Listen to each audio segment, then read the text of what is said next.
صحابہ میں سب سے لمبی عمر پائی ہے حضرت سلمان فارسی رضی اللہ تعالیٰ عنہ۔ 350 سال ان کی زندگی ہے۔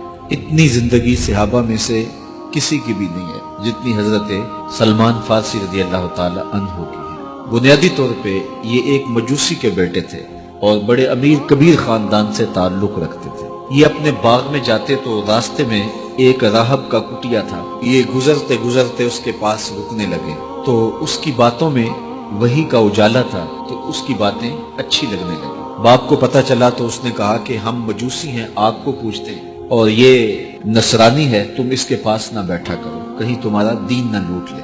لیکن ایسی طلب جاگ گئی تھی دل میں کہ وہ باز نہ آئے۔ باپ کو پتہ چلا تو اس نے گھر سے نکال دیا اور یہ دور جا کے کہیں ایک گرجا گھر میں ایک پادری کی خدمت کرنے لگے۔ اس نے ساری زندگی شفقت کے سائے میں حضرت سلمان فارسی کو رکھا۔ ناز و نعم سے پالا ہوا بیٹا گھر چھوڑ کے حق کی تلاش میں نکل کے اس کے گرجا گھر میں پہنچا تھا۔ جب اس کا آخری وقت آیا تو اس نے بلایا اور بلا کے کہا کہ میں زندگی کی سانسیں پوری کر چکا ہوں، اب میرے انتقال کے لمحے قریب آ گئے۔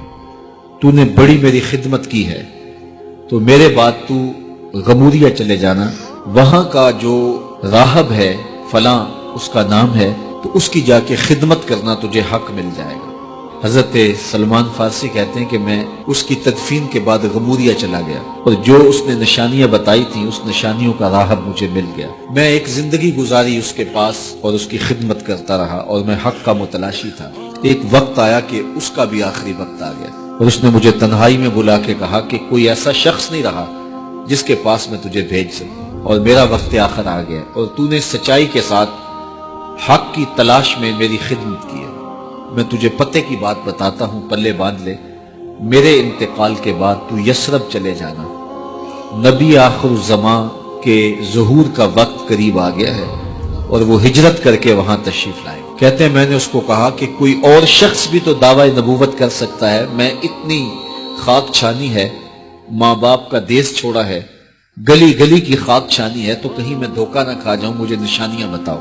تو اس نے 3 نشانیاں بتائی۔ کہا ایک تو صدقہ قبول نہیں کرے گا، دوسرا ہدیہ رد نہیں کرے گا، تیسرا 2 کندھوں کے درمیان مہر نبوت ہوگی۔ 2 دن کے بعد اس کا انتقال ہو گیا۔ کہتے ہیں میں وہاں سے تدفین کے بعد اٹھا اور یثرب کی جانب روانہ ہوا۔ راستے میں ایک قافلہ تھا اور وہ یثرب ہی جا رہا تھا، تو میں ان کے ساتھ شامل ہو گیا کہ میری منزل بھی وہی ہے۔ لیکن انہوں نے مجھے اکیلا سمجھ کے پکڑ لیا اور غلام بنا لیا۔ لیکن میری خوش قسمتی یہ کہ انہوں نے مجھے بیچا جا کے یثرب میں، اور وہاں ایک یہودی نے مجھے خرید لیا اور اپنے باغ میں کام کاج پہ لگا لیا۔ میں روزانہ ان ہمایوں لمحوں اور ان حسین گھڑیوں کا منتظر تھا جن کے لیے میں نے در در کی خاک چھانی تھی، کبھی عرش پر، کبھی فرش پر، کبھی ان کے در، کبھی در بدر۔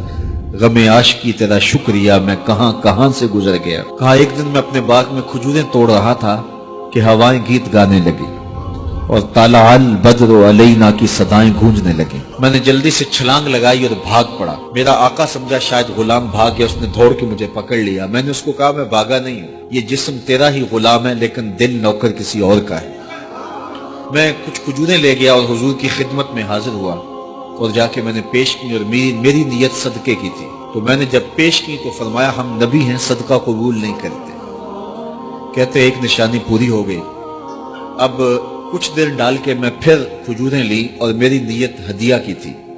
میں حضور کی خدمت میں جا کے پیش کی تو حضور نے قبول فرماتے ہوئے کہا ہم ہدیہ قبول کر لیتے ہیں۔ کہا 2 نشانیاں پوری ہو گئی، اب تیسری نشانی رہتی تھی۔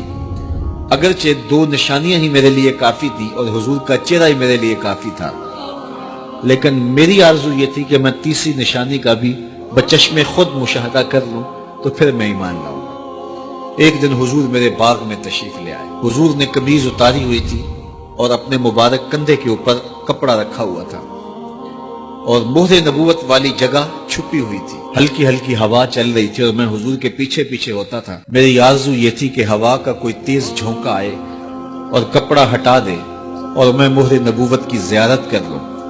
حضور میرے ارادہ قلب سے آگاہ ہوئے، فَأَلْقَى إِلَيَّ رِدَاءَهُ، حضور نے اپنے کندھے سے چادر اتار کے میری جانب پھینکی، پھر اپنے رخ کو پھیر کے میری جانب اپنی پشت مبارک کرتے ہوئے فرمایا انظر الی ما امرت بہ، اس پادری نے جو بتایا تھا دیکھ لے آ کے۔ تو کہتے ہیں میں نے دیکھا تو حضور کے دو کندھوں کے درمیان مہر نبوت تھی، تو میں دوڑ کے لپٹ گیا اور حضور کی مہر نبوت کو چوم لیا اور میں حضور کا غلام بن گیا۔ تو لوگوں نے کہاں کہاں انتظار کیے، کتنی صدیاں کاٹی، کس کس در کی غلامی کی۔ میں کہا کرتا ہوں میرے مقدر آپ کے مقدر۔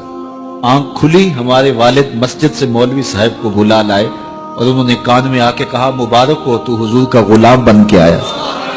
شاہوں سے ملا ہے نہ تونگر سے ملا ہے، اللہ کا عرفان اسی در سے ملا ہے۔